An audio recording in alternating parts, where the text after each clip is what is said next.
You're listening to the Pace Radio Network here at paceradio.net.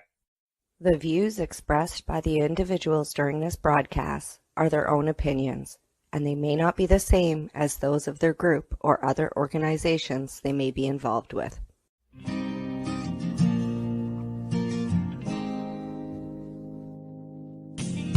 You know I blame it on industry. I blame it on my own hypocrisy. It's education and politicians. No one's willing to step up and speak. Hello, everyone, and welcome to the Pace Radio Show. It's February the 2nd, 2022, and we are live and coming to you from the Pace Radio Network's Facebook pages as well as on YouTube. I'm Al Graham, and as you can see, my joint host, there we go, is Kim Cooper. She is here as well. Hello, Kim. How you doing? How's it going? All right. I'm doing good. I'm energized tonight, having a great day, and I'm looking forward to tonight's show. Good stuff. All right. Are you getting any of that snow out there? No, not yet. It's missed us so far, and I'm good with that. You're lucky. It's gonna, we're gonna get it for like the next 24 hours. It's gonna, Yeah, that's and what I it's heard. wet and heavy. Oh, just gonna hate it. But tonight, Kim, Well, I hope it just misses us. It's just go around. yes, yeah, exactly. Let's hope so. Let's keep our fingers crossed. Before we bring in our guest tonight, who's dealing with the courts and is working on a new project, we got ourselves a news article to discuss. Yeah, we do. All We right. do. And it's coming to us from StatsCan, I believe.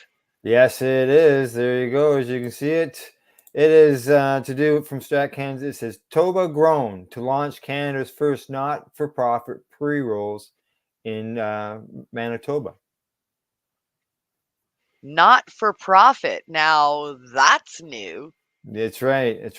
It's an organization that is fighting for Manitobans' right to grow their own cannabis, and is now launching their own line of cannabis pre-rolls with proceeds going to their legal bills and several charities. So, as you know, Manitobans, you can't legally smoke or grow cannabis there. That's right.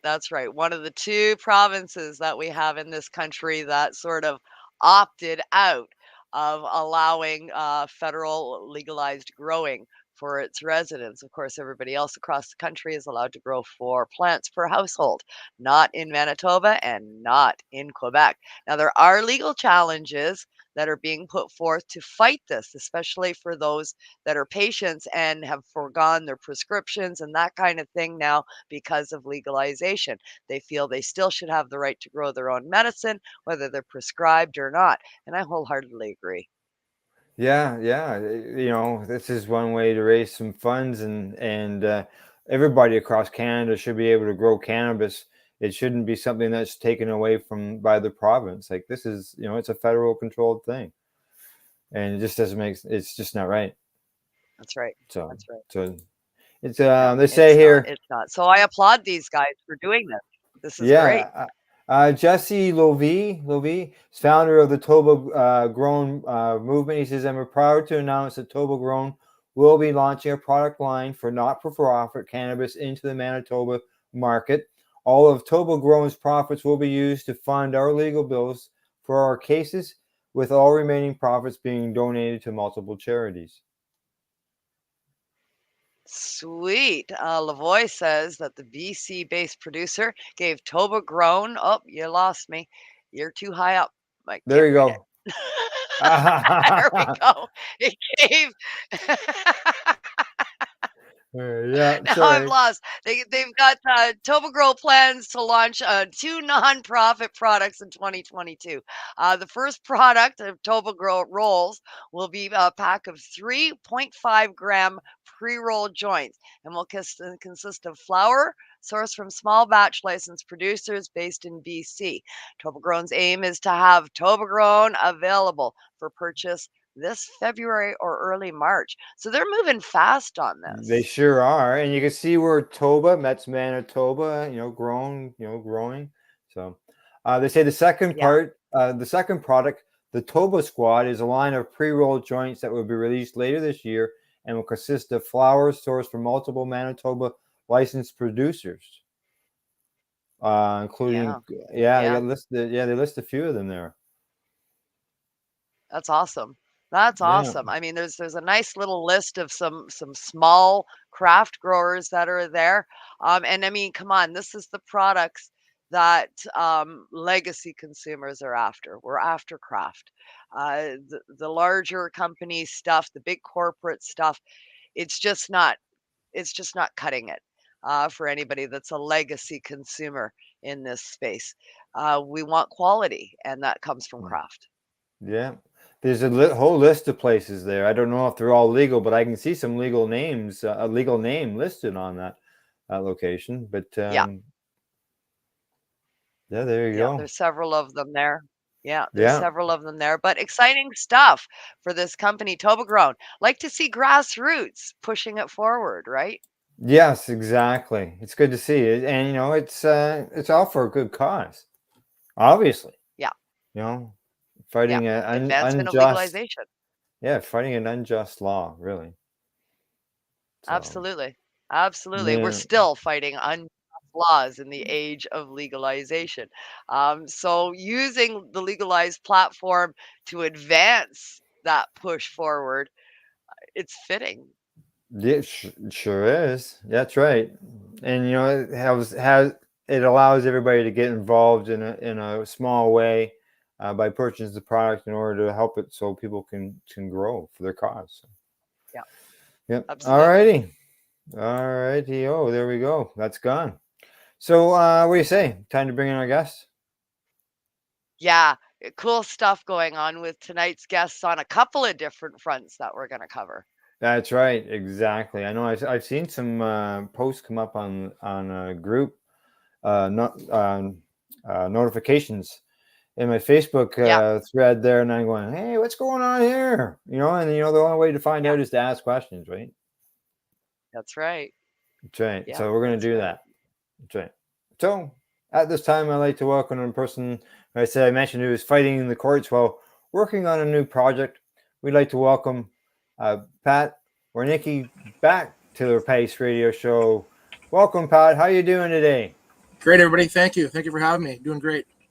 Good, good. Well, welcome. We appreciate you coming on and spending some time here with us tonight on the Pace Radio Show. I'm talking about the whole situation and what this court challenge is about, and what new projects you're working on as well. Because, geez, I think it's probably been, I don't know, it's been probably a couple of years maybe since I've talked Yeah. to you. Probably almost 4 years now. 4 years. Yeah, it's Holy the court shit! case has been going on 3.5 Wow. years at this point. Wow. It's 4 years ago next month that the Holy, raids happened.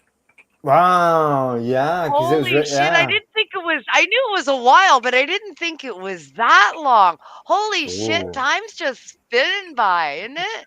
Yeah, sure. yeah. Well, it depends how you look at it, I guess. Yeah, maybe I've had not for you. I've had a gag order in some regards. I can't talk about some things, and in our court case for my personal criminal charges and stuff Sure. from our dispensaries. But yeah, it's with having conditions, 4 years seems like quite long enough. Let me tell you.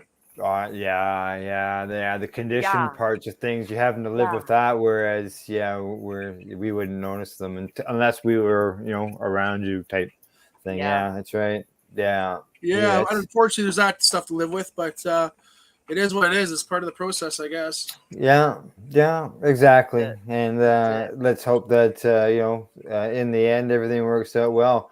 Yeah. So to get things going here, I'm going to throw things over to Kim, and she'll get the questions rolling, and I'll just follow in as we go along. Sounds good. Thanks so much, Al. Pat, I didn't have any idea. I can't wrap my head around the fact that it's been 4 years. That's Yeah. phenomenally mind-blowing to me. It really is. So obviously a lot has transpired in the last 4 years. But for anybody out there that maybe wasn't part of our interview 4 years ago, or not knowing what your torment and turmoil has been over the years and what you're fighting for, let's begin tonight by giving people a bit of a backstory on you. How did you start off in the cannabis community? What drew you to the cannabis community? Why are you here? And then we'll go into what you're going through after that. So let's give everybody an overview of who's Pat is and what are you doing in the cannabis Sure. community? Absolutely. Thank you. I guess I got started back in the cannabis community almost 20 years ago now. Originally, when I got my prescription for myself, and I was one of the first people in my area in Saskatchewan to have growing licenses and to be helping people out with the paperwork and learning the processes and helping people grow. Throughout the years, we just kind of put our heads down and did our thing. And in about 2013, we put applications in, the original LP applications in, and we were one of the top 40 companies to have our applications in at that time. We saw how the industry went from that point forward, and how certain companies were jumping ahead of others and whatnot. And we kind of saw the writing on the wall, the way the direction was going. So we had to help people, and we had more and more patients coming to us all the time. And we just decided to go ahead and start helping people. From there, we opened up Best Bud Society in 2015 in Regina to start with, and then Saskatoon and Edmonton following those, following the original one in Regina. We helped over 12,000 patients, and Wow. we had patients from pretty much little kids, toddlers, all the way through, obviously, to end of life people. So Wow. we had amazing staff, amazing atmosphere, amazing colleagues to work with during that time. Amazing culture and atmosphere that we had going on in Saskatchewan. We were one of the first ones in Saskatchewan and definitely in Regina, and from there, several other stores opened up. But we really stuck to harm reduction and addictions, helping people out with that. And when everything was happening through the changes of the Aller decisions and the Smith decisions and so on, we wanted to offer people high quality cannabis products for a good price, for an affordable price. We also gave away cannabis to veterans. We gave away cannabis to people having addictions problems. We also had nonprofit prices for several other people in other categories that couldn't afford it. So we really were a healing hub for people to come to. In 2018, when the lottery system was happening in Saskatchewan and all that was going on, all of us dispensary operators and people that were helping patients, not one of us across Saskatchewan had anything to do with any of the shops got a single license in Saskatchewan. And obviously everybody knows probably the story of what happened there with the lottery system and how these big LPs got several lottery picks and all that kind of stuff happened. And it was so famous that actually the U of R stats professor came out the following Monday after the lottery stats were released on the Friday. The stats professor released a story on Monday in the paper to show exactly what the possibilities in the numbers given by the government of those companies getting those. And it was 1 in millions. And then it was 1 in millions for multiple 1 in million chances in one lottery system. And not one of us got in there, but we know that happened. That's part of a civil suit that we have to deal with after, so we can't talk too much about that. But long story short, Wow. we didn't get any notice from the city of Regina. Obviously, we're in North Central Regina, which is notoriously one of the worst neighborhoods in Canada.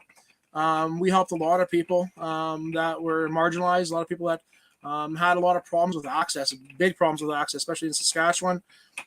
So we provided that access. We had a lot of regulars coming in and people that didn't have accessibility anywhere. From there, we didn't have any warnings or anything else, and 6 months before legalization, they decided to clean the slate in Saskatchewan before they gave their buddies the licenses. and they came after and they knocked all of our doors down. They knocked all the shops off in Regina at the same time. No warning, no consultation, Just- no anything. Although in the did public, no letter, no letter. no, Some places no. get a letter, like in some places across the country. no, they in fact said they actually told the they actually told the news media they actually told the news media they came and visited us and talked to all the dispensary owners themselves directly too, and that simply didn't happen. So that all happened, and immediately, and because we had a lot of close relationships with doctors, with methadone clinics, even of some really good doctors in Regina that were really trying to get people help that they needed, and they were going out on a limb and risking a lot by doing what they were doing because they were getting threats from the College of Physicians and stuff like that. So, long story short, they told us, and we had a lot of contact. As soon as Best Buds shut down, we had immediate phone calls. I had my phone was ringing off the hook from doctors, from the clinics, because people were in distress, immediate distress. We had to scramble. We had a lot of stuff going on immediately when that happened. But there was immediately overdoses that very first night. Yeah, and we know from looking up stats, from available stats, public stats, and the overdoses kept on going from there. So we opened up the next day, and we again tried to give people an outlet to get their stuff at. Immediately, we had police outside. We had police outside the shop, and we had people like walking right by them, like, I don't give a shit. We're gonna get the medicine we need. And while I was talking with the police and dealing with them, and they came and they knocked off the shop again. They came in and raided and took everything, as like literal addicts that had their carts with cans in them were parking out front and coming in to get stuff. So that's literally how it went down in Regina. From there, like they all, like I've some of the documentaries I've watched over the years, and you see some of these raids in California and stuff, and they shut down dispensaries. The questions always would be, what about the patients? What happened to the patients? And here you're describing what happened. Yeah. You've got doctors that are calling you because their patients are in distress. We had doctors calling us. We had patients Overdose. straight out threatening me and getting mad at me because they're in such distress. They thought it was my fault, and it was like, and I had something to do with it. So we had some really good volunteers and some really good team members, and they did whatever it took to get these people the help they needed. But we had people seizing up, having seizures that night. We had people having muscle spasms that night. We had overdoses. We had some very significant events the very first nights while we were scrambling ourselves. After that point in time, we were able to get our wherewithal together to get a better system for everybody. But we couldn't be in the same place. We couldn't do the same things, and I couldn't be a part of anything to do with it. Because of obvious reasons, I didn't want to get anybody in trouble or anything further to happen. So we simply did whatever we had to do. From there, and fear, people that lashed out at you, the people that lashed out at you, we see in today's world what fear can do to you. Right. Yeah. When people are fearful, when fear sets in and the panic sets in, and this is, I think, probably especially true for anybody that's struggling with addiction. You're taking away the only avenue that's keeping me clean. Fear sets in. It's gone. So you lash out. It's like, why did you do that? It must have been you that did that. It's your place, so you're responsible. So it's almost understandable that these people did that. You've got to have felt bad for them that they were in that much fear. They didn't know where to put their anger, and it wound up on you. Yeah, well, thankfully I kind of understood that a little bit, and I understand that about addictions.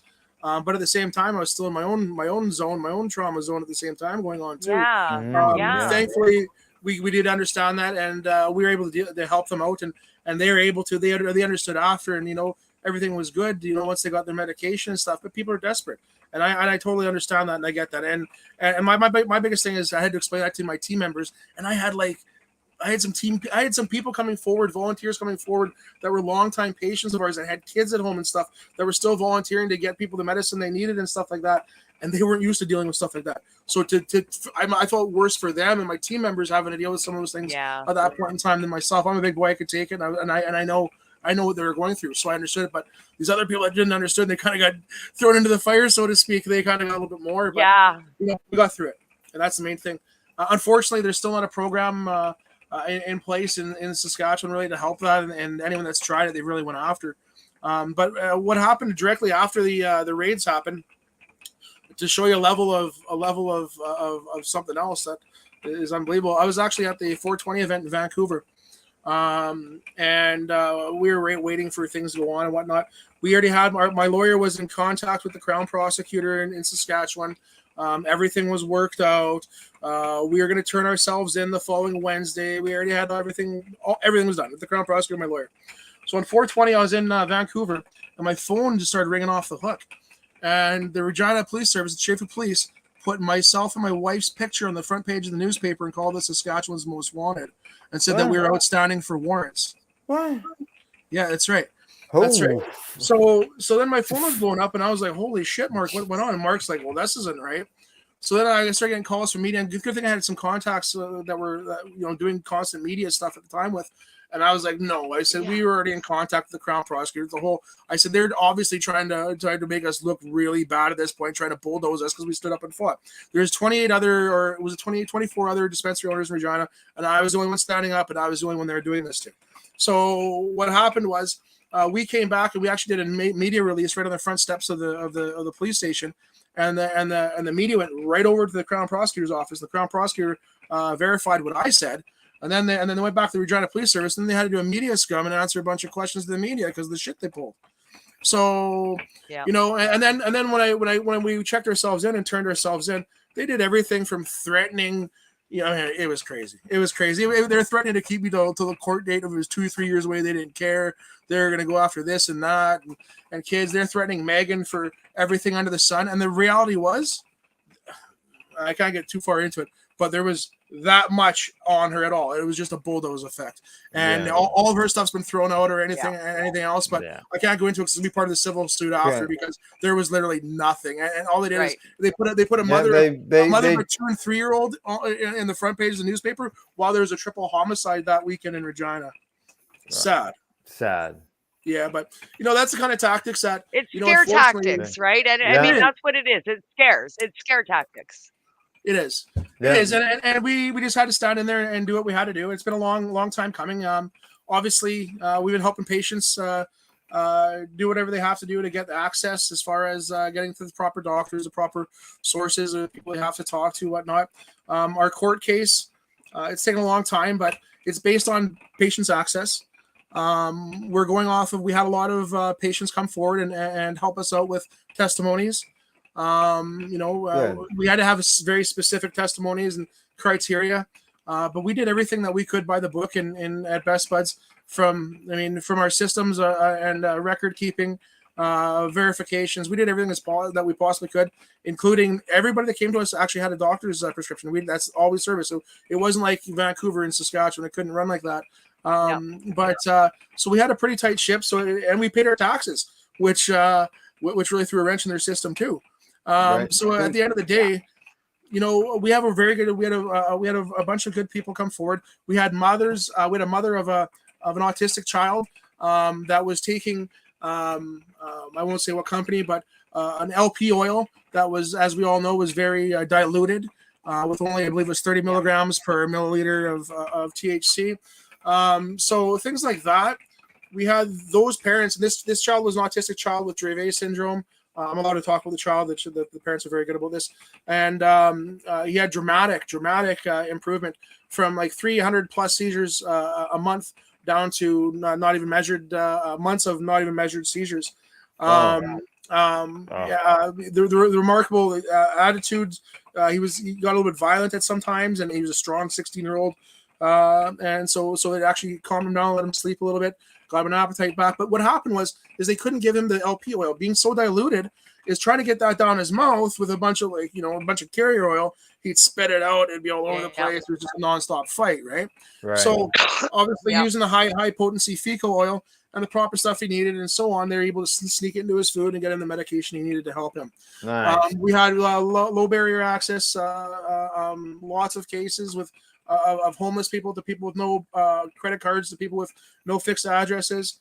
We even have experts as far as we had some doctors that were experts on homelessness that came in and even verified lack of access, lack of ability to get access. We had industry experts. We had a little bit of everybody. Really, we had everybody that we possibly could. We had Everybody. four doctors, and a couple experts. So we did everything we could. I think it went well. I think that they really tried pinning us on questions of vilifying us, right? No. You're a big drug dealer. Here's what you're doing, and I was like, no, I paid my taxes. I did this. Yeah, and this, yeah, and this. yeah. Instead, I paid my taxes. It was like, oh, Yeah, and the thing too is that, as you Yeah. mentioned, you were everybody who was dealing with you had a script. Yeah. You were strictly That's right. medical. That's right. Yeah, we were Everybody's a very patient. strict on that. Everybody's a patient.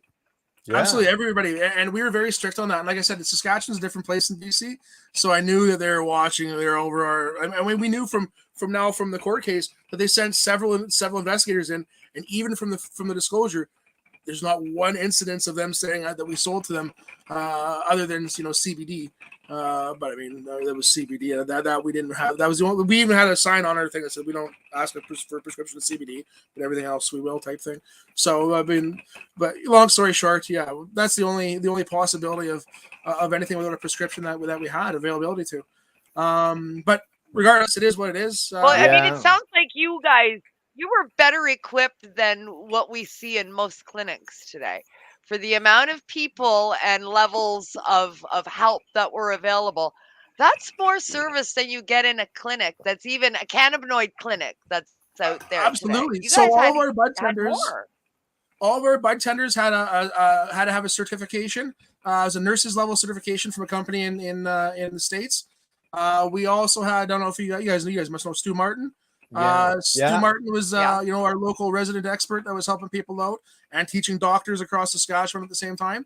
I mean, we really did. We went above and beyond to make sure that we had the best possible service. We had testing equipment on site.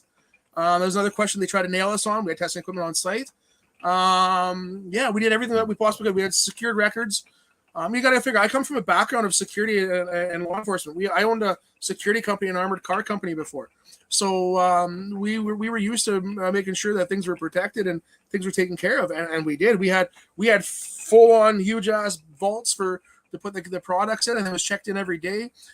We had POS systems to list and take care of everybody's prescription, exactly who was taking what, how much they were taking, patients, you name it. So we did everything by the book, but as good as they could. And that's what's kind of causing them a little bit of wrench in their case, I think, at the end of the day. As far as my criminal case, and that had to have benefited you. That had to have benefited you coming from that kind of a background. I mean, not just in the security aspect of it, but operating a security company, that's nothing but 100% checks and balances, paper trails, everything documented, verifiable. I mean, all of those things come in play with security. And I mean, that's like the ultimate pathway or formula for operating this kind of an operation. Absolutely, I believe so, and in fact, even when it all comes down to it, in the court case, the fact of the matter is they try to they're going to try to discredit us. They already have. They did in the charter case too. The reality is, my family-owned armored car company that we operated and I founded in Saskatchewan, we carried all the money for SGI, SaskTel, SaskPower, Sask Energy, all the casinos, all the ATMs, the credit unions, you name it. We did that in Saskatchewan. So to try to discredit us and say, well, we're these bad guys at this and that, we did everything as we could by the book. We took everything, documented everything. We're doing everything properly. And we even paid our taxes, like I said. And that's the whole thing, I think, is we have a pretty tight case, and that's obviously it was for the criminal side. As far as the charter challenge side that we just went through, I think we have a tight case. I think the lawyers did a good job. Mark Berg from Saskatoon. If anybody's ever looking, Mark Berg is an amazing lawyer. Young guy. He's not corrupted by any big firms or anything like that yet. But he's really went above and beyond. We had good witnesses. The Crown's case at the end of the day, all they did is try to throw my testimony out and a bunch of our witnesses and a bunch of our testimony. That's all it is. They just tried to get our testimonies thrown out. They didn't. They didn't have any experts to combat our experts. They didn't have to anything. They didn't anything. All they did is try to say that what we were doing was some criminal activity and this and that. And then, like I said, I think I took the wind out of the sail when I paid my taxes and did all that.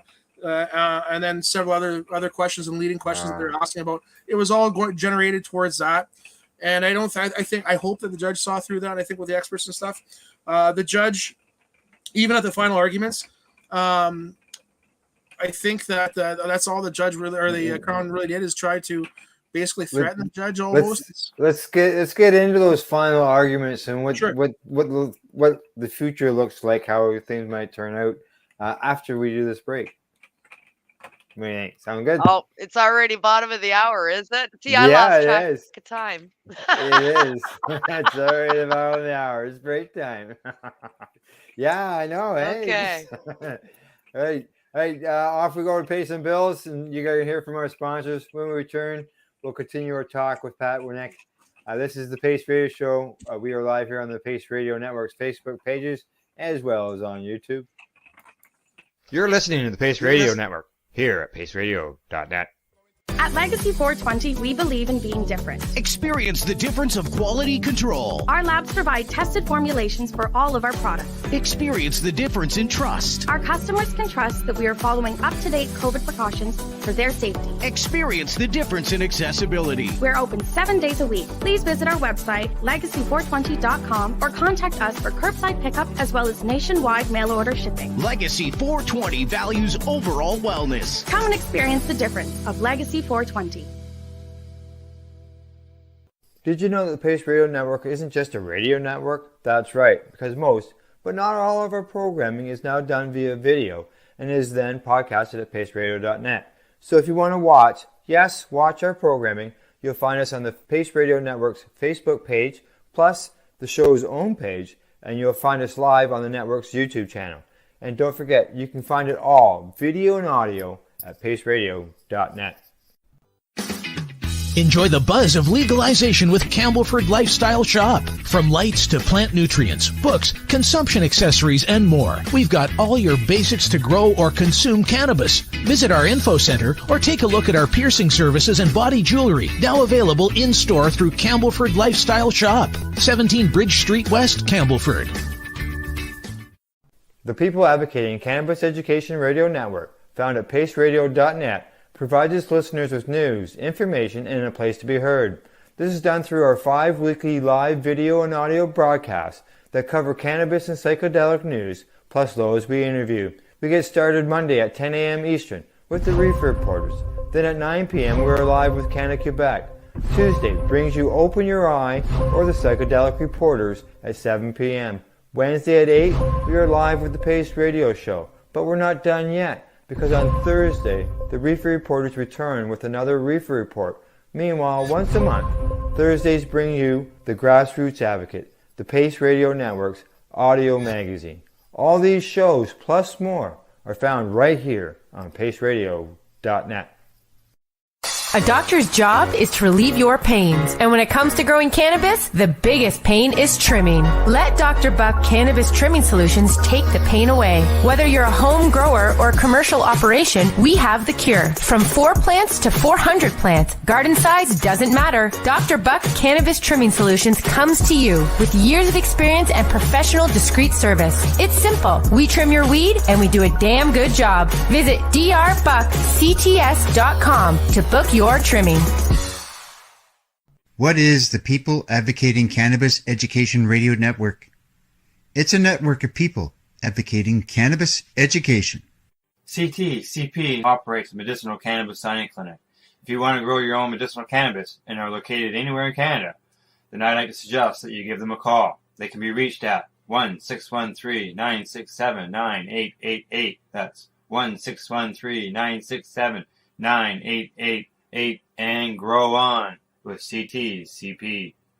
Who has huge buds? You do, if you shop at BMA Hydroponics. Attend one of BMA's educational seminars and learn the secrets of growing, harvesting, processing, and consuming quality cannabis and cannabis products. Learn how to make better extracts, edibles, and medicinal creams at prices you can afford. Visit BMA Hydroponics at 404 Maitland Drive, Belleville, or call 603-967-9888. The only way to go. We are people advocating cannabis education here at paceradio.net.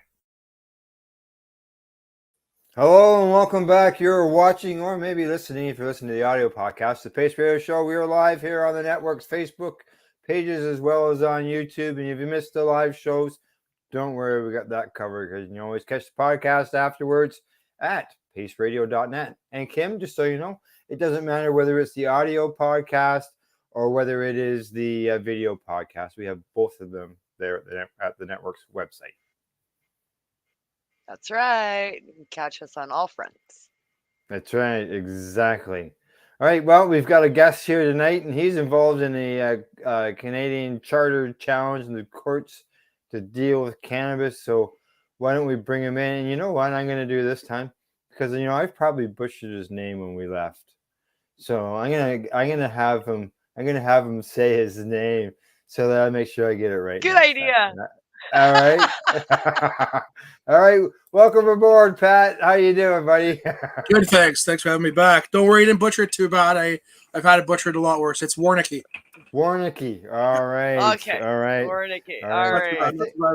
Warnecke. I think maybe in the intro I might have used Warnecke. And I thought, yeah, you did it the first time. You did it right. Did I? Okay. All right. You said it different the first time than the second time. Oh, because I wasn't sure the first time and I didn't ask you before the show. That's right. That's all right. You're good. All right. Good. All right. Okay. So before the break, we were doing a lot of talk about the court case and the challenge and stuff. And basically, I believe we're at where you were just at, like with the closing arguments, was just last week, right? Yeah. Yeah, we had closing arguments. Basically, through the long of it all, after they did all this shit to you and everything, you launched a constitutional challenge against them, and you're saying what they did was wrong, and that's weaving its way through the courts right now, and they've just done closing arguments. So bring us in on how that's looking. Yeah, absolutely. The closing arguments went well. I think that we had good arguments. At the end of the day, the only Crown arguments were basically warning the judge about making big decisions that are changing, things of the past and things like that. So I don't think it was a very good argument on their case, and I think that the issues they brought up were as part of their argument. We already proved to be false in part of our case. Right. So I'm hoping that the judge saw that too. I think she did a very good job as far as asking the right questions. I think she did a very good job as far as really digging, I guess, for wanting the answers. I mean, for example, at the end for the closing statements at the very end, she wanted a written, overall, what was it? Review, I guess, of what our asks were, but what she really wanted, that she dug into, she wanted to know exactly the milligram amounts that we were talking about that were in the regulations for the LPs for that 30 milligram per milliliter carrier oil, and she wanted to know all the science behind all that, and she really dug into that, and we really did a good job of explaining that. Like, we went over that for like an hour and a half.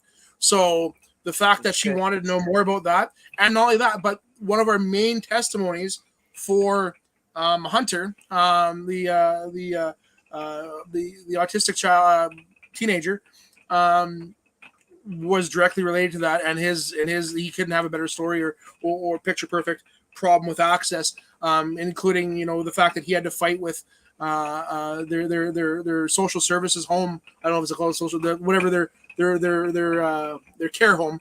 They had to fight with them even legally to get the kid the medicine he needed. So I'm hoping, I'm being optimistic that it's good. She said she was busy. I think all judges are busy across Canada, that she was going to take a little while to get back to us on the decision.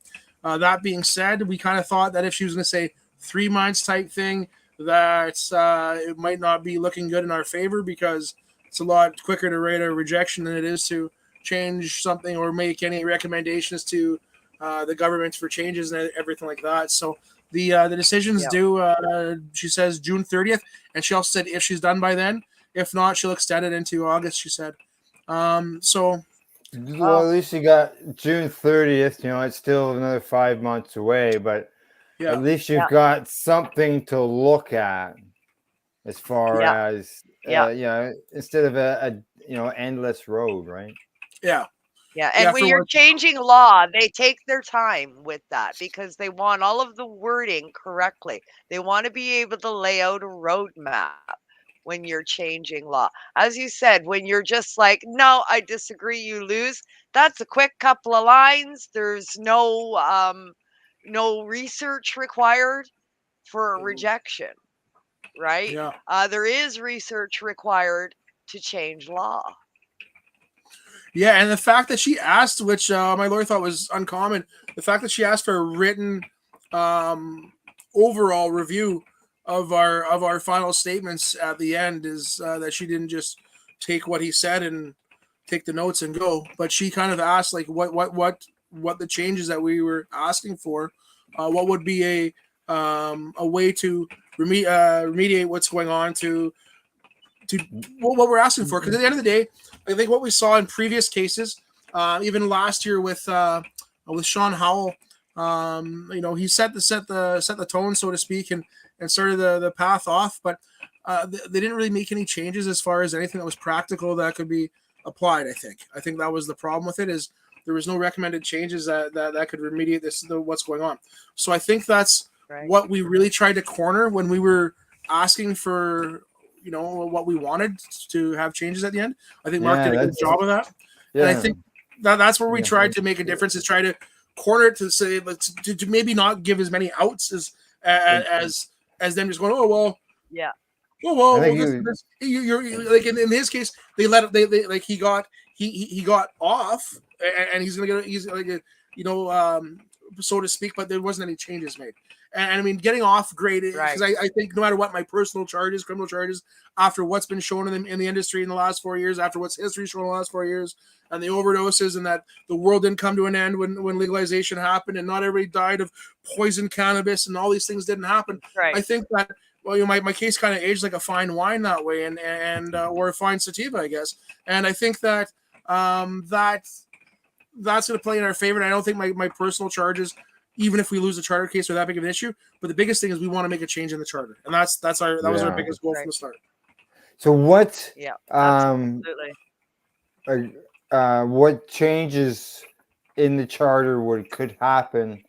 Well, I guess it's not changing the charter per se. And the thing, I like the fact that the judge asked you what was an acceptable change, or what would you basically accept? What do you recommend? And the kids' meds, what were the levels? That's huge. It. Yeah. That's what we want. We want, and that's all. That's at the end of the day. I mean, the LPs and the laws have changed since 2018. There is more. That's gonna be their argument, is there is more access, this and that.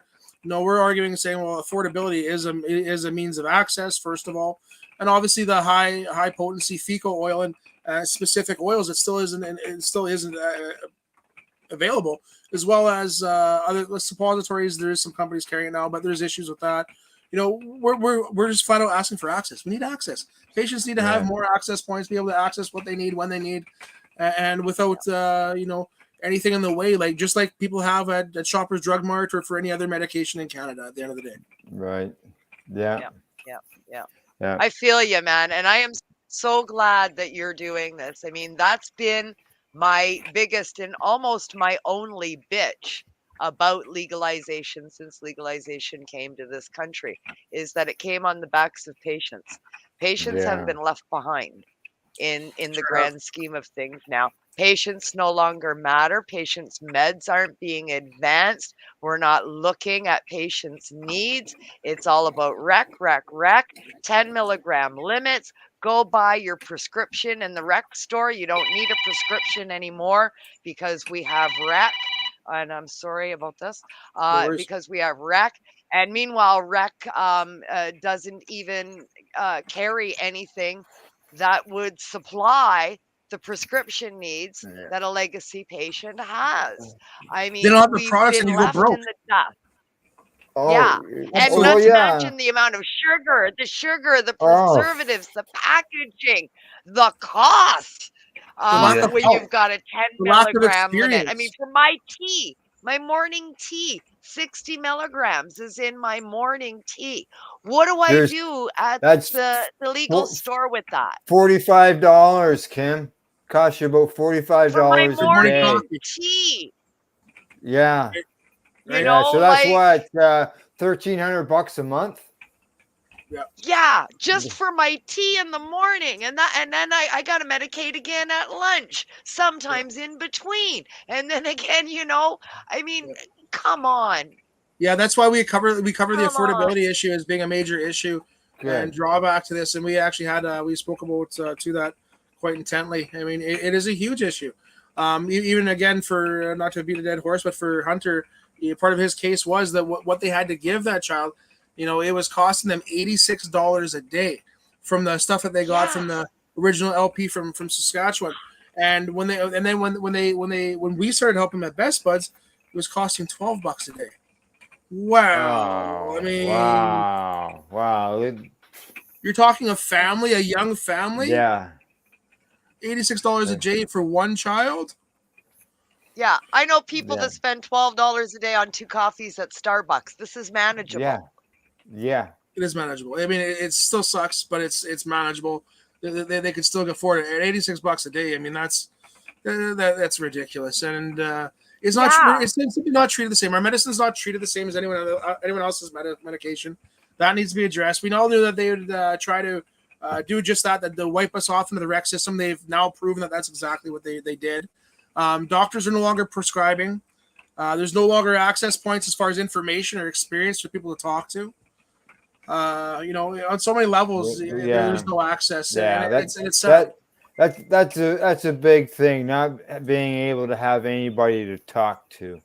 Like, there's no reason why, for example, like, I don't know whether this is a solution to it or whatever, but to be able to have, like, if you can go into your Guardian drugstore and you can walk past the cosmetics or hair stuff or whatever, and then go in and get your prescriptions. Well, why can't you go into a cannabis store and actually go to a counter and have somebody like you guys that's operating and working as a medical end to be able to help guide patients through that come into these stores where they're not getting the guidance that they need? Absolutely, 100%. And they can explain the differences the same as your pharmacist would explain the differences between the 17 allergy pills that are on the counter. All right. They're standing there looking at you face. There's 17 brands of them. They all have different ingredients. What the hell is the difference in these pills? You got to explain 100%. This to me. How do I know which one do I need? Well, why is that? Why is that taboo with cannabis or natural medicine of any kind?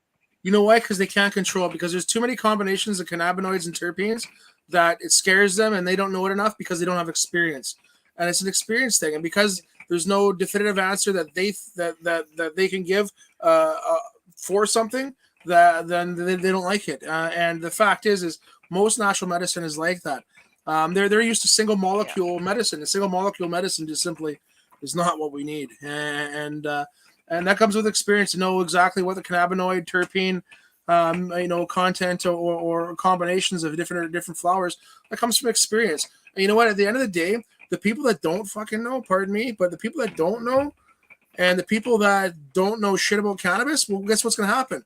Patients aren't going to go there. They're going to go bankrupt. They're going to go, and that'll be it. The people that do know, the people that do pay for their employees to go through courses and take professional courses, and then on top of that, let them go to other courses as well as learn on the job and learn from all these different things, as well as taste testing them and having samples available for people to try out and things like that.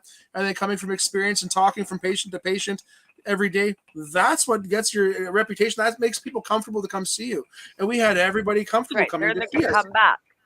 Right. And then you have Stu in the back office there, or someone like Stu that's sitting there that can answer the more complicated questions that your bud tender can't. And the bud tender is actually comfortable enough that they don't feel threatened because they've taken courses. They know exactly when they're beyond their threshold for knowledge, and they go, hey, we have a guy that needs to talk to you about that. That's beyond my world of knowledge here, but I can help you out as far as this. But you have those things set in place. You have the proper training in place that they can exactly do just that and escalate as they need necessary or as they learn, because you have a learning culture in there of things on the wall and videos playing and things like that they become proud. And next thing you know, you have blue-haired old ladies coming in recommending to other people in line what they should have because they've been in there enough and they know all about it now. And we had that. We used to have this little senior citizens bus from a local senior citizens home that would come on. I can't remember what it was, Tuesdays or Thursdays or something. And these little old ladies would get out and watch out anybody in line that didn't know anything about cannabis, and it was awesome, right? And that's how it should be. Yeah. And unfortunately, we killed that Each culture. one teach one. Right? That's right. Yeah. Each one teach one. Yeah. It's there's so many patients that are out there that look for the guidance, and it's just it's unfortunate. So yeah, and it's awesome when issue. somebody experienced. It's awesome when somebody experienced that's sort of in the senior set is the one that's guiding a newbie. I think that's just it's awesome. It's so fun. Yeah. It's awesome. And we had so many issues. We had so many things like that all the time. It was awesome. Like we had some marginalized people working for us. We had people with physical disabilities working for us, mental disabilities. We had this awesome culture. People go in the back and taste test their stuff. We had a consumption area for them. Like I said, we had stew available. We had all these awesome staff that were pumped there every day. Everybody was happy. We had to send people home that were sick because they'd come to work sick. And we were like, no, you can't come to work sick. You got to go home. You can't and go home. And that kind of culture is how it should have been, And we they enjoyed going to work. They don't want to helping stay people home. doing the stories. Yeah. Because we have to cause that culture. We have to have that around us. When people are coming in for cancer, people are coming from all these issues, you have to have that kind of culture, that kind of attitude, because of the seriousness and the taboo of issues that we're talking to them about, as well as, just having the positive attitude. I mean, we had so many people along the way that, so many of our patients and friends that we lost along the way from, people are dying from different issues, from overdoses to obviously cancer patients that we had that we got close with. And, you want to keep it a fresh place in there, because that's the nature of what you're dealing with. You want people to go with a fresh smile on their face and have some hope too, right? Yeah, that's right. Exactly. Right. You're dealing with some serious issues. So now you're awaiting a verdict on the constitutional challenge. I mean, life has been, a roller coaster ride for several years now, almost it's a half a decade we're into almost here for you on this journey with courts and everything else.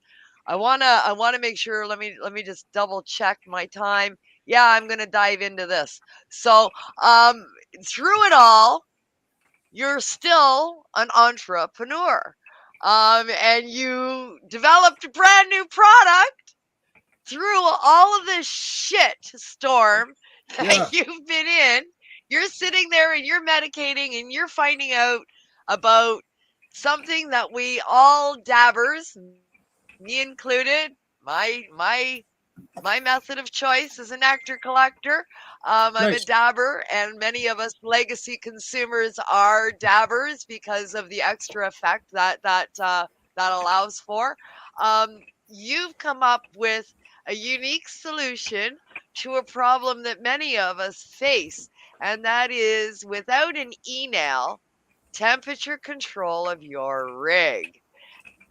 And this is something that you have dove into. Tell us about that. Yeah, so it's actually a thermometer.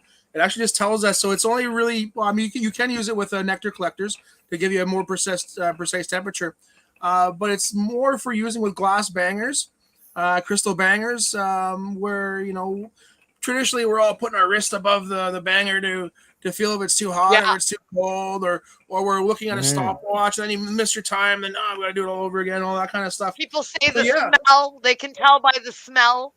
We're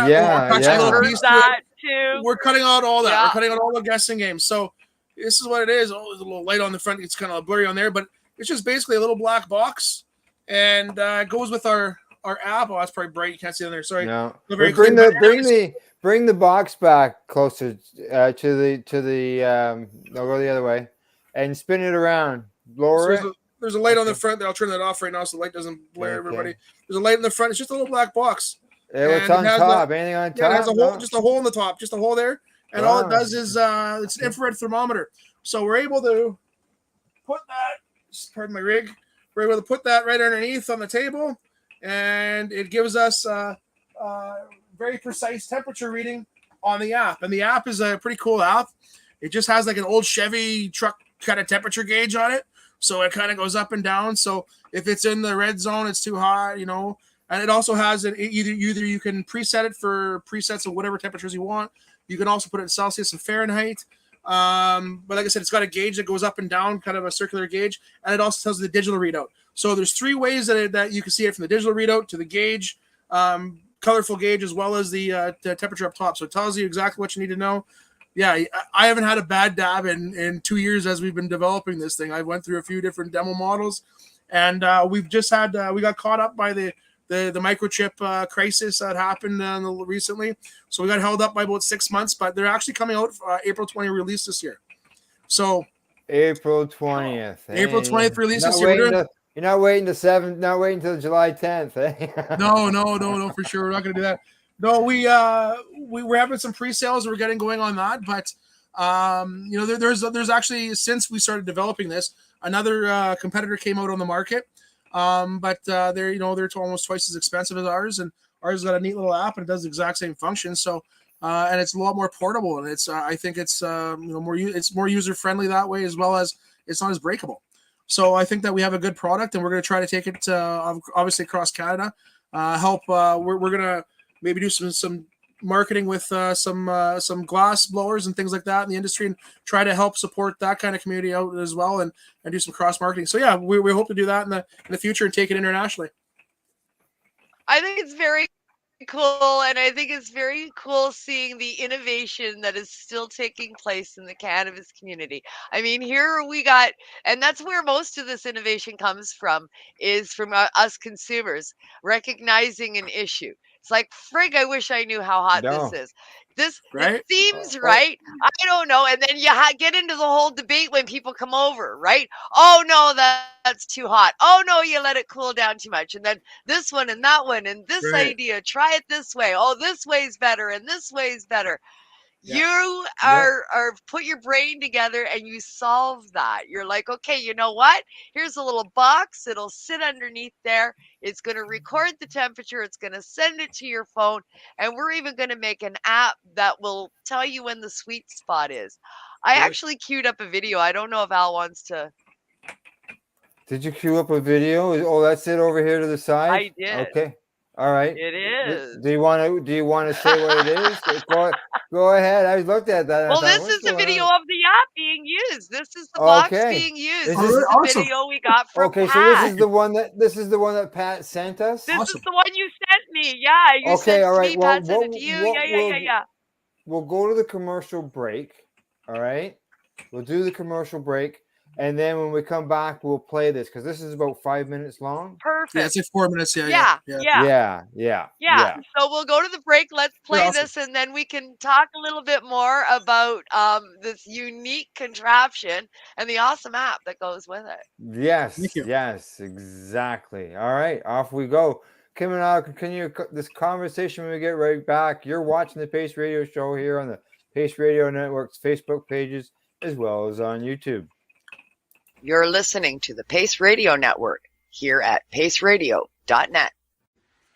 Growing your own cannabis is easier than you think. Whether you're growing for recreational or medical purposes, BMA Hydroponics has everything you need to succeed. From the standard 4-plant recreational systems to the latest cutting-edge hydroponic equipment, BMA can customize your package and do it at discount prices. Visit BMA Hydroponics at 404 Maitland Drive in Belleville and ask us for a free estimate. Or call 613-967-9888 and we will give you an estimate over the phone. The only way to go.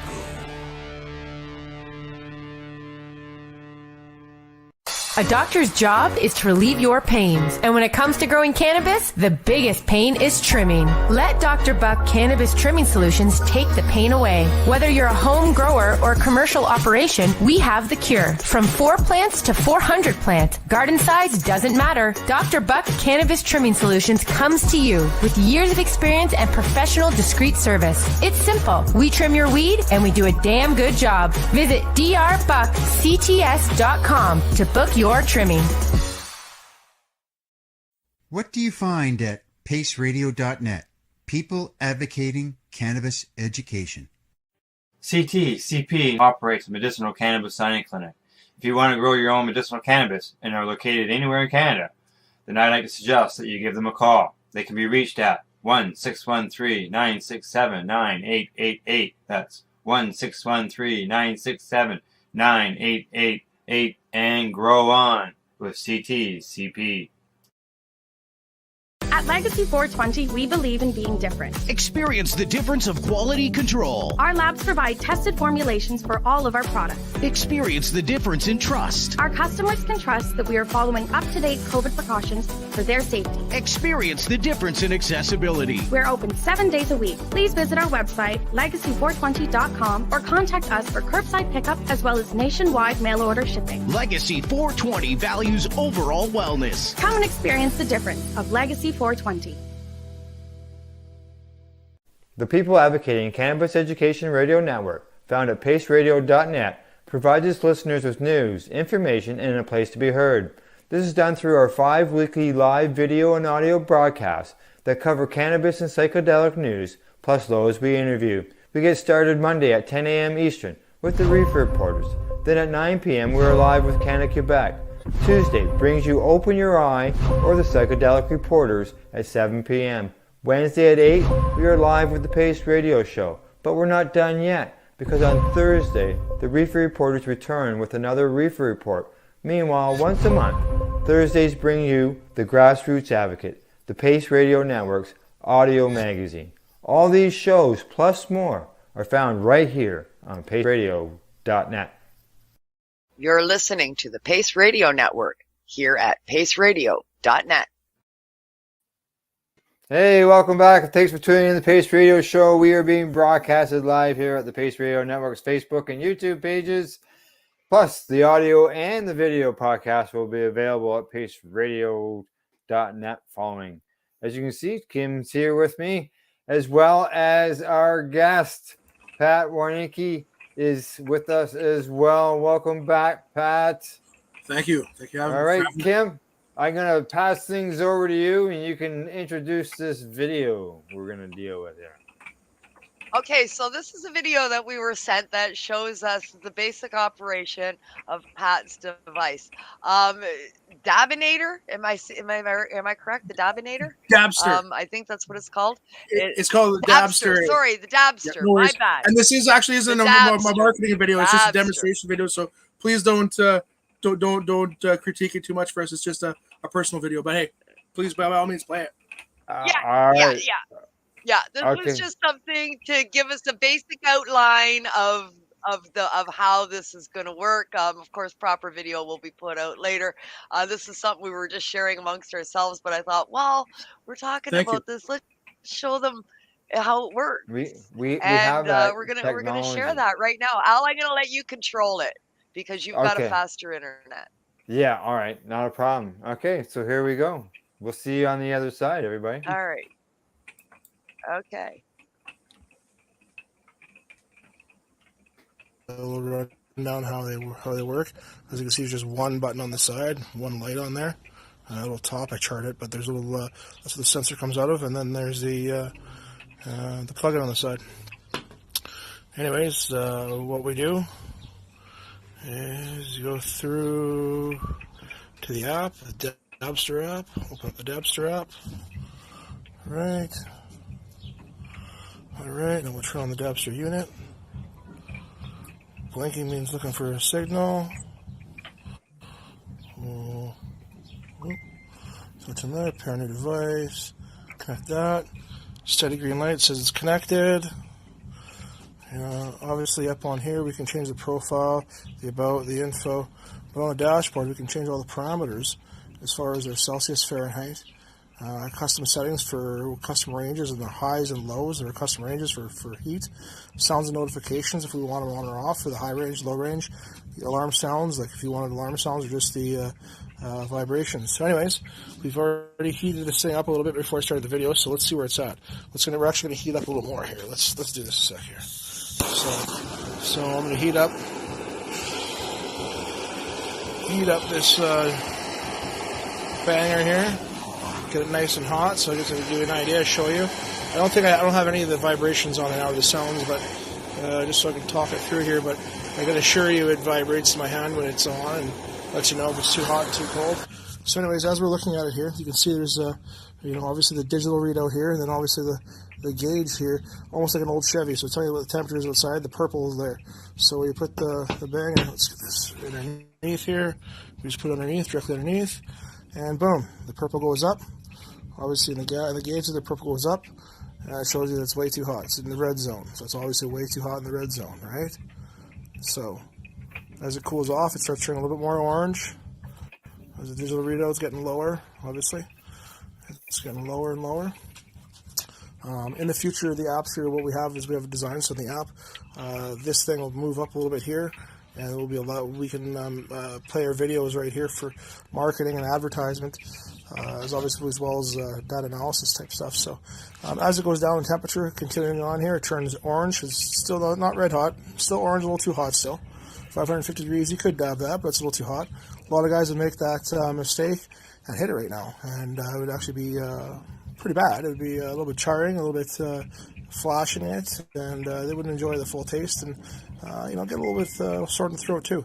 As it gets down below 500 degrees here, it turns a little bit yellow. Again, it's getting better. Not perfect yet, but it's getting better. And for this dab here today, I'm just going to throw a little bit of shatter in there just so you get an idea, but obviously you can use it with terpenes and with anything else, obviously. As it's to 450 degrees, it's still getting yellow. Not quite ideal for what I have it set for my personal preference. As we get, she's turning a little bit green. She's turning green. Yes, she is. She's turning green. There's my temperature. Now she's hitting green here. So boom, I hit it.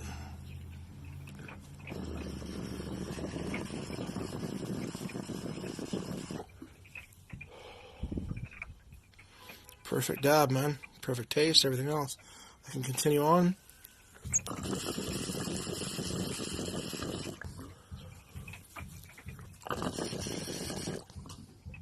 Perfect dab, perfect taste, perfect dab every time. Now, I can also just tap it. Now, because I know my exact temperature, I just tap with the torch, just a touch here. 430, see, just a little tappity tap. And you can tell that because of the infrared That's thermometer. a shirt. Tapping tap, that's a good shirt for sure, eh? So even for tapping up, which is very common for people to do while smoking, it's a very efficient tool. Very efficient tool. Anyways, that's the Dabster. I'm sure you can see the reasoning and the hype that's going to be happening here. So we're going into full production in a month's time here, and working out the final kinks, but there's not many left. This app's working pretty slick, let me tell you. So we'll see what the temperature's at. Still put it above there. So yeah, it's still 255 degrees, eh? But yeah, great app, great program. It's going to be unbelievable here.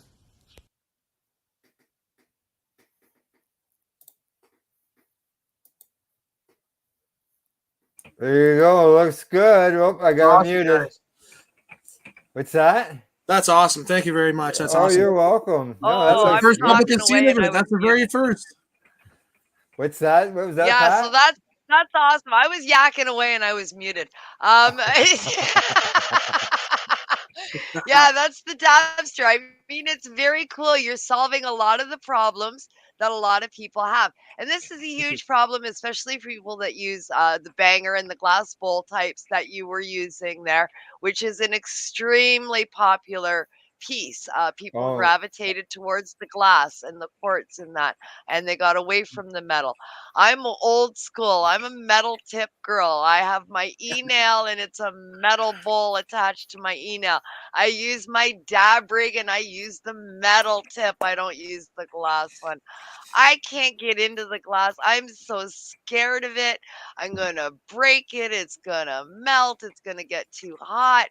I'm Sure. just, I don't know. Some But things you know what? I think You we're can too still use old a to Dabster. change. there you go. You can still use a Dabster. You can still put the Dabster, put it above the Dabster. Still have, Yeah. because you can see, you know, I still use. I like my nectar collector. I still use a nectar if I'm on the road or so on for ease. I still use those. But I also, if I use it, you know, you're having a direct pipe in of a hot pipe. It can get pretty damn hot, and if you have it too hot, it really burns your throat. So you know, it does help though. You can take it. I've tested it already. I've used my nectar collector. I've put the Dabster above it, and it still does the exact same job. Good to Yeah, know. that's Good to know. awesome. That's fantastic. Yeah. Absolutely. And I was showing it to my friend JJ is here right now. And I was showing it to her after I watched it. I said, "Oh, JJ, you got to see this." And I showed it to her. I Awesome. said, "You could just hold your nectar collector over top of that and it would tell me exactly the temperature that because with a nectar collector, there's no way to know. We do No. the same thing with that, Yeah. right? I heat it up. I know that if it's like sort of light pinkish on the tip, okay, that's enough. Take it away, sort of count to 10, blow on it a couple times. Oh, okay, that's about right, I think. And It's no you longer dive in, red. but you have no idea That's what what we the all did hell for years, right? temperature is, No, you right? don't. So this solves that. Now I noticed, and you said it during the video. You talked about, you know, your preference for temperature. Yeah. You know, I'm not going to tell you what my email said. I know. I almost You fell got way too high over. for me. I was like, "Oh, that is so low." Yeah. I don't think I've ever seen anybody do it. I didn't know a dab would melt at that low of a Yeah, temperature. well, that's extremely low. I have COPD and asthma, so I like to have mine low. And like if I have anything over like 470, I really start to hack. So for me, I definitely not over 500. So I mean, you know, that's why I found a need because I was smoking a lot of dabs, and all the time I was having them too hot. Then I'd be hacking and wreck my day or whatever else. So for me, I just had to get down to 500, you know, 450, 500 ish. And that was the only way to either having an electric e-nail, like you said, or else I couldn't use it. But the e-nails were in metal. I didn't really like the metal. Yeah. You know, all these things. So well, I was actually I ate a bunch of edibles one day, and I actually bought my brother and my dad one of those meat thermometers for Christmas. Like you stick into your steak. Yeah. And then I ate a bunch of edibles, and I was having dabs, and I was like, "Hey, let's make something here." That's basically what happened. So and it worked. So cool. Yeah, that is so cool. That's awesome. Yeah, my sweet spot for my e-nail with my metal bowl was like 540. Yeah, hey. Really? Eh? Yeah, no. Yeah. Sure. Yeah. And here's the thing about e-nails too, and I found this because we had several e-nails at the shop and at my house. Is e-nails have different temperatures too. One might say 540, but unless you measure with a thermometer, it might actually be at 510. Right? Exactly. How accurate is it? Yeah. Exactly. And we had them all set at the same temperature at the shop. We had like 4 in a row. We had them at the same temperature, and they all smoked different. So it was, you know, we were all, what's the right temperature? I'm turning mine down. What do you got in that now? What it was at 640. Ooh, that's hot. Yeah, that's upper wow, level for me. High. Yeah, that's upper level. High. Even try 550. Try 550 or 500 to start with. See if you like it at that. I mean, I honestly, the taste difference to me is night and day. Yeah. Yeah, I think so. And even at 550, you'll still get all of it out. I find at a lower. Go ahead. It tastes better at a lower temperature. There's no question because you're not burning off the terps as quickly. That's a given. I mean, science tells us that, right? We know what temperature terps burn at. So if your temperature is higher than that, then you're going to burn them before you taste them. For sure, that's a given. But for me, it was the amount of smoke. At the lower temperatures, because it burns so slowly, you've got to take in it. It takes a lot longer to do the same amount. It takes Yeah, more yeah. air to get it in. And that would make me choke more. I need a big hit all at once, get it in, get it done. These long, drawn out shit, I'm hacking up a lung and I'm on the floor because I can't breathe because I just took too much air in. Sure, fair enough. I get that too. I get that too. And there is a fine line where if it's just a little bit too low, it does that to me too. There is and that's where I got picky. Yeah.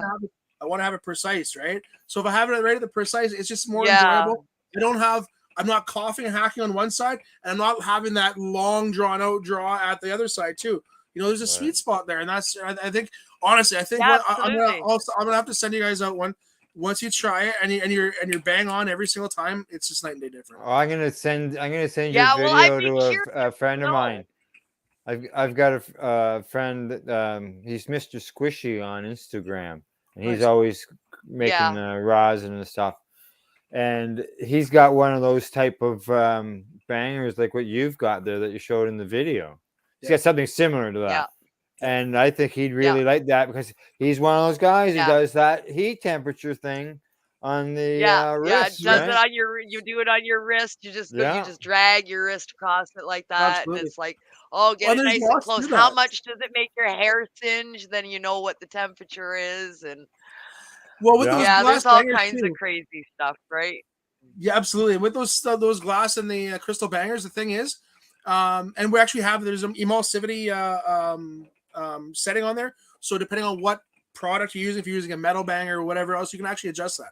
So, but what I'm getting at is some bangers they drop a lot faster in temperature. The cheaper bangers drop in temperature very fast.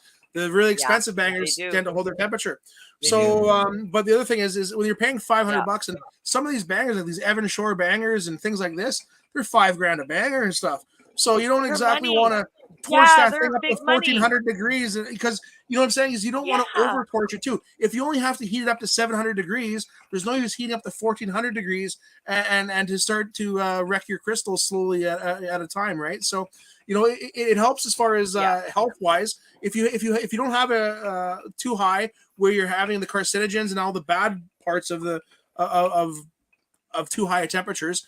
You can save yourself with some health problems with that potentially, as well as obviously your equipment. And that's what I found is I haven't been really wrecking my bangers anymore. I used to have some expensive bangers and I wreck them because I'd get them too red hot. Where now it's like, well, I don't need to get them red hot. That's right. The only reason I got them red hot is I used to have to get them red hot because it was a countdown. We'd get them red hot and then I knew a minute 20. Yeah.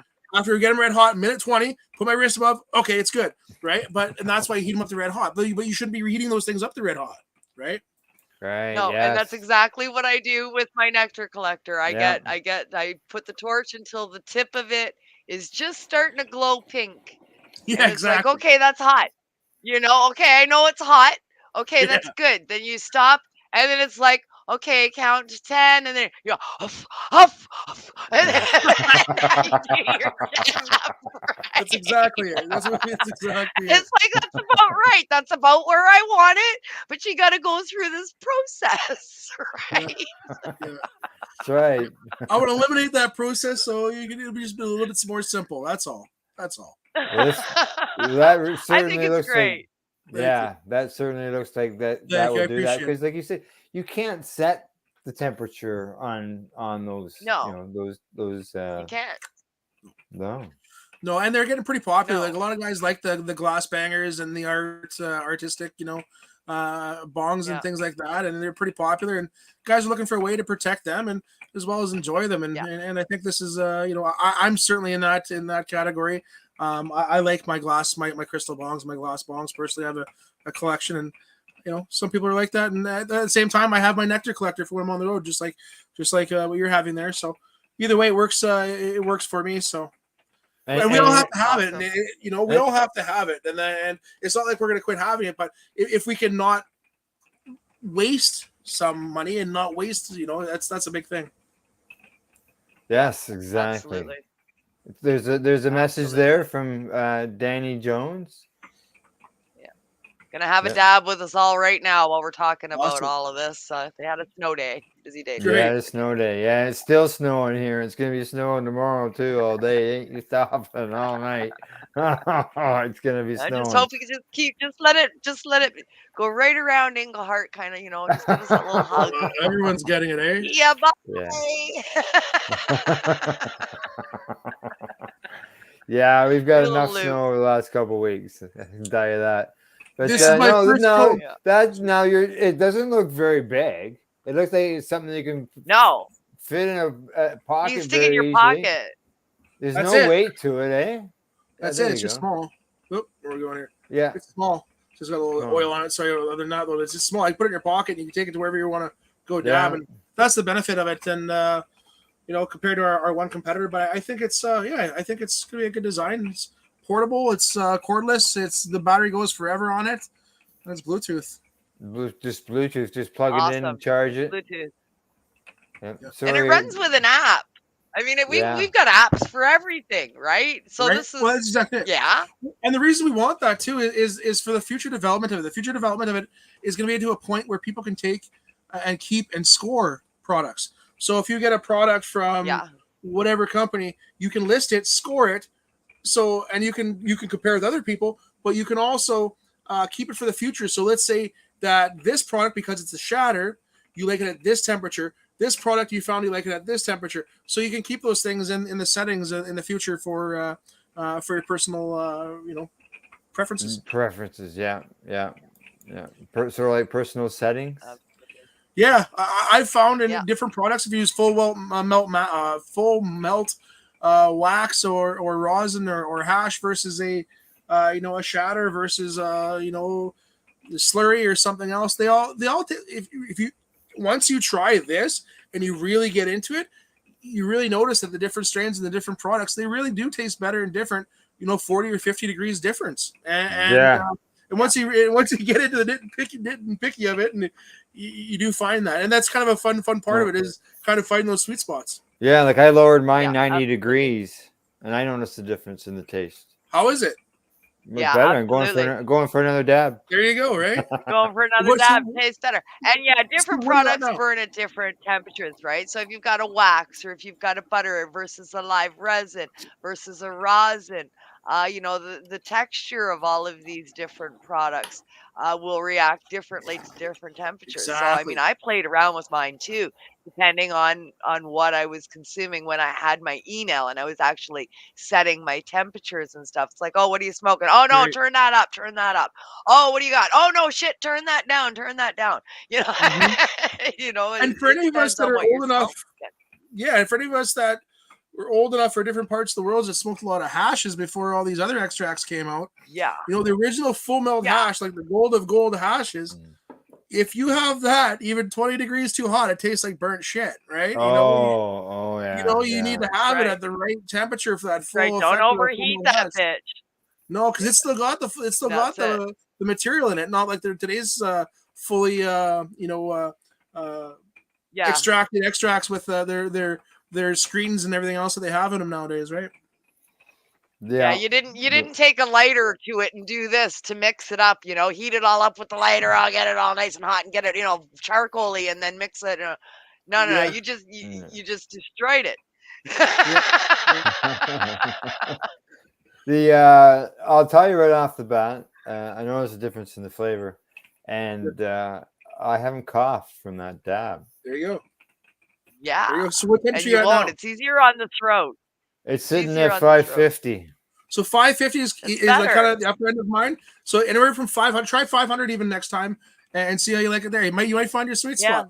We put a lot of time. It's going to be part of our app and stuff.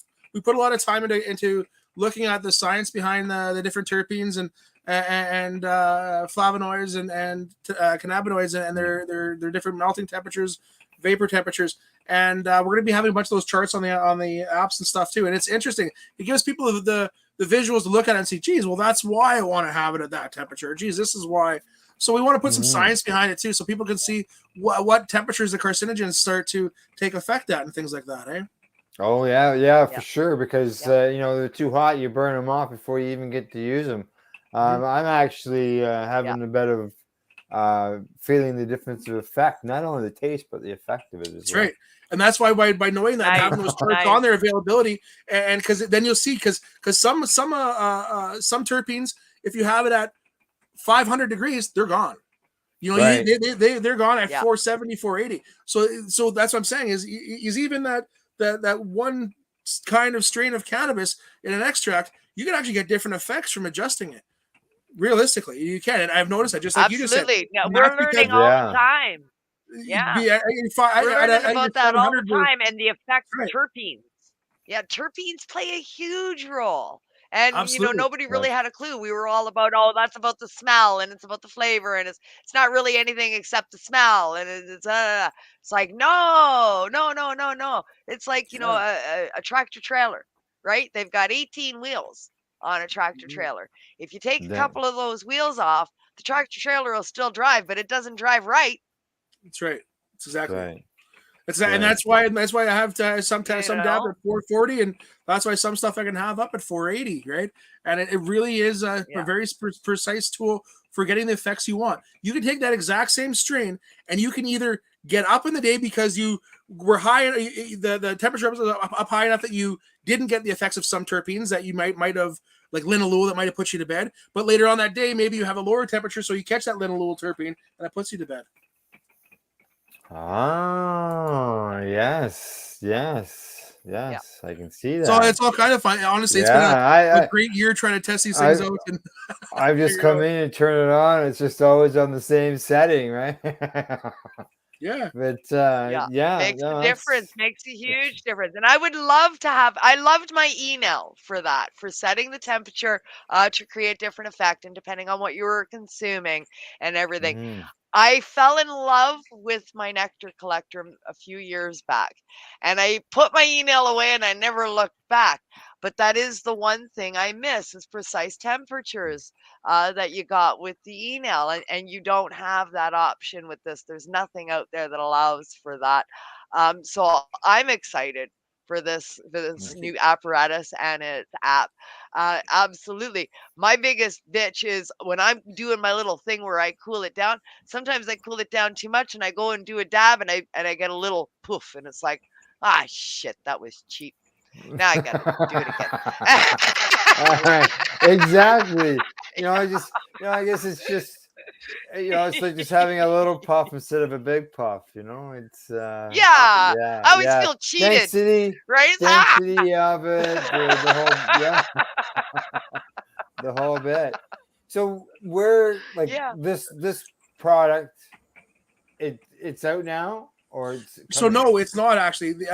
March 20th is when the pre-orders start, and then April 20th it will be available in stores. Okay. So we're actually just finishing the final touches on the website right now. So as of March 20th, the pre-orders will start, and then, like I said, the stores will have them for the April 20th release. All right. Yeah. So it should be good. We hope that, like I said, we can hopefully ignite some of the community back and get some cross marketing going with the original glass blowers and things like that to see some things. I would think that the glass blowers would like something like this because of the fact that it allows their customers to be able to do, to check the temperatures to make sure that they're not overheating ensures for longevity. Absolutely. And not only that, but let's admit it, instead of maybe going and getting maybe, no offense, Kim, maybe instead of getting a nectar collector, they go buy a rig with a banger because they can have precise dabs and they didn't have a bad experience. It's remarkable. I've had some dabs with some people that are pretty famous before, and you'd think that they'd know how to dab. And when I went to dab with them, they were having like red hot dabs, and I was like, holy shit, man, let me show you something. And like, these are, I'm not gonna name the guy's name, but he's a famous guy. But long story short, when I sat with him and his crew at they're doing a concert in Regina, I was like, here, let's do it like this. And we did it like the way I wanted to. And all of a sudden he's like, holy shit, this is way better. I was like, well, and it's just something that we sometimes take for granted because we've done it for so long that we just, but a lot of people just getting into it, they just don't know. They just don't know. Yeah. I'm just nervous with the glass, and this could solve that nerves, right? I mean, because like everybody else, it's like get it red hot, and then do whatever countdown is appropriate for that piece to get it to what you think is the right temperature. And it's Yeah. still all guesswork from there. But every time you Absolutely. get that glass red hot, you've just taken a notch out of its life. One of these days it's going to go pop, right? Or you're Yeah. just going to touch it and it's going to break. And as you say, a lot of these pieces are very, very expensive. And I'm Yeah. just looking at it going, yeah, knowing me as hard as I am on my rigs, I mean, I'm not gentle with my shit. I mean, I know a lot of people are, and I'm not one of them. I'm pretty rough with my stuff, right? And so, and I'm looking at these things cost so much money. I'm going to get it red hot 50 times a fucking day. And I'm going to slam it down on the thing and it's going to go smash. Right? And it's like, no, I'm out. Right? So that's the only reason. But if I had something that I knew that would solve that problem, then maybe. Hopefully Yeah. hopefully this can help. Yes. Make it less Yes. brittle. Yeah. It sounds like it's something that can most certainly help. There's no Yeah. doubt about that. Thank you. Yes. All righty. Yeah. Is there anything else you want to bring up, Kim? Any more questions? Make Oh, them for another I could talk to show. Pat for a while. Yeah. Yeah, I could talk to Pat for a while, but I Okay. know we're running out of time. Bottom of the hour. That's right. That's right. Exactly. Exactly. Yeah. All righty. So shout out time. Over to you, Pat. Shout out person, place, the thing, a website, anything. If you've mentioned it 10 times during the show, Cheers. feel Thank you. free. Feel free to do it again. Shout out. We'd like to attract everybody to our website, dabster.app. The official sales don't start till March 20th, but please follow us on social media. Again, dabster.app on Instagram and as well as Facebook and things like that. Please follow us. We'll be letting everybody know when the release is happening, and I think they're going to sell quick. So please, by all means, get in the pre-sale event. Sounds good. Super. I will, just so you know, I will get that added into the show posting. Dabster.app. Dabster.app. All right. Okay.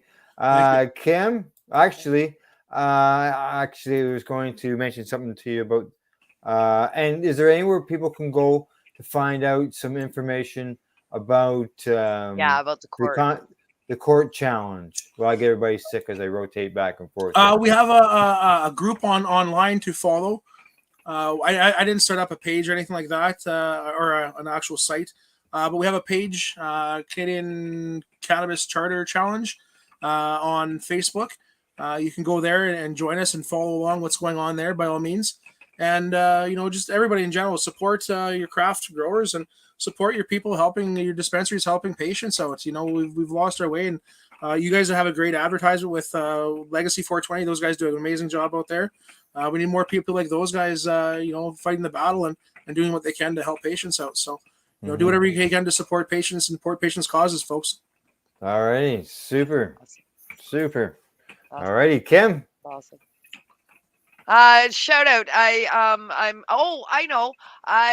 Next week on Tuesday, Psychedelic Tuesdays here on the Pace Radio Network, 7 p.m. Eastern Standard Time. We have Open Your Eye is taking place next week. And we have a guest coming on OYE that is a former Pace Radio Show guest. We are going to have our Jamaican friends from the True Retreat joining us on Open Your Eye next week. So we're going to be talking about going to a lovely retreat in Jamaica and exploring psychedelic therapy while you are catered to and enjoy the Jamaican sunshine. Awesome. So join us next Tuesday here on the network. All right. And You're gonna we're going to have a great little show. Tune in, Mon. That's right. That's awesome. Straight from Jamaica. They're in Jamaica. Yeah. So amazing. this will be one of our first international shows. When we had them on the Pace Radio Show, it was excellent because you could hear the background. You could hear the crickets and whatever other little, animal wildlife's going on out there, insect life going on. You could hear that all in the background. It was as if they were in the middle of nowhere in the jungle. It was cool. Nice. Yeah. Yes. Worth watching. There's no doubt about that. Alrighty. Other than that, Kim and I will be back next week. I will be confirming our guests tomorrow. I've got something special lined up, and hopefully it is all confirmed and ready. So we'll know more later. But other than that, thank you to our sponsors, the friendly folks at BMA Hydroponics, Legacy420.com, Campbellford Lifestyle Shop in downtown Campbellford, Dr. Buck Cannabis Trimming Solutions, found at drbuckcts.com, as well as a big thank you to our guest, Pat Warnecke. Thanks for coming on the program, man. This device sounds excellent, and I look forward to getting the verdict on your chartered challenge. Cheers. Yes. Thank you for having me. I appreciate it. As soon as they announce, you got to come back. It won't be 4 years ago before we have you back on. It's going to be another few months. Cool. I'd love to have that. I'd love to come back. So just let me know when. All right. Super. All right. Sounds good. We'll talk to Kim. Thanks as always. No problem. Thanks for having me. And thank you to our listeners for watching as well as listening. To you all. Good night. Good night.